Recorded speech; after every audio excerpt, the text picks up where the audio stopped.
2006ರ July 11ರಂದು ಮುಂಬಯಿಯಲ್ಲಿ ನಡೆದ ಸರಣಿ ಸ್ಫೋಟದ ಸಂಬಂಧ ಬಂಧನದಲ್ಲಿದ್ದ 12 ಮಂದಿಯನ್ನು ಕೋರ್ಟ್ ಬಿಡುಗಡೆ ಮಾಡಿತು.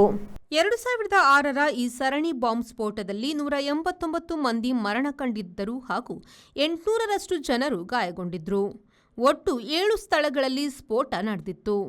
2015ರಲ್ಲಿ ಟ್ರಯಲ್ ಕೋರ್ಟ್ 5 ಮಂದಿಗೆ ಮರಣದಂಡನೆ ಹಾಗೂ ಉಳಿದವರಿಗೆ ಜೀವಾವಧಿ ಶಿಕ್ಷೆ ಎಂದು 12 ಜನ ಆರೋಪಿಗಳಿಗೆ ಶಿಕ್ಷೆ ವಿಧಿಸಿತ್ತು. ಬಾಂಬೆ ಹೈಕೋರ್ಟ್ ಅವರನ್ನೆಲ್ಲ ಬಿಡುಗಡೆ ಮಾಡಿದೆ. ಶಿಕ್ಷಿತರ ಅಪರಾಧವನ್ನು ಸಾಬೀತುಪಡಿಸುವಲ್ಲಿ ಪ್ರಾಸಿಕ್ಯೂಷನ್ ಸಂಪೂರ್ಣ ವಿಫಲವಾಗಿದೆ ಎಂದು ನ್ಯಾಯಾಧೀಶರುಗಳಾದ ಅನಿಲ್ ಕಿಲೋರ್ ಮತ್ತು ಶ್ಯಾಮ್ ಚಂದಕ್ ಅವರು ಅವರೆಲ್ಲರ ಬಿಡುಗಡೆ ಮಾಡುವಾಗ ಹೇಳಿದರು. ಸರಣಿ ಸ್ಫೋಟದಲ್ಲಿ ಆರೋಪಿಗಳ ಅಪರಾಧವನ್ನು ಸಾಬೀತುಪಡಿಸುವ ಯಾವ ಅಂಶವನ್ನು ತೋರಿಸಿಲ್ಲ ಏಕೆ ಎಂಬ ಜಸ್ಟಿಸ್ಗಳ ಪ್ರಶ್ನೆಗೆ ಪ್ರಾಸಿಕ್ಯೂಷನ್ ಸರಿಯಾದ ಉತ್ತರ ನೀಡುವಲ್ಲಿ ವಿಫಲವಾಯಿತು. ಘಟನೆ ನಡೆದ 100 ದಿನಗಳ ಬಳಿಕ ಗುರುತು ಸಾಕ್ಷಿ ಎಂದು ಹೇಳಲಾಗಿದೆ. ಅಪರಿಚಿತನನ್ನು 100 ದಿನಗಳ ಬಳಿಕ ಗುರುತು ಹಿಡಿಯುವುದೆನ್ನುವುದೇ ಸಂಶಯಾಸ್ಪದ ಎಂದು ಬಾಂಬೆ ಹೈಕೋರ್ಟ್ ಹೇಳಿತು.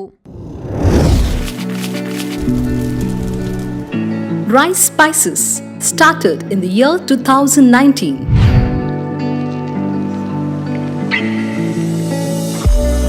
Today we have crossed 45 plus products. All our products are pure and natural without any adulteration. The products have authentic recipes. Process of preparation is also in a traditional way. We supply products to different supermarkets, retail shops, and we take up bulk orders for hotels and caterers.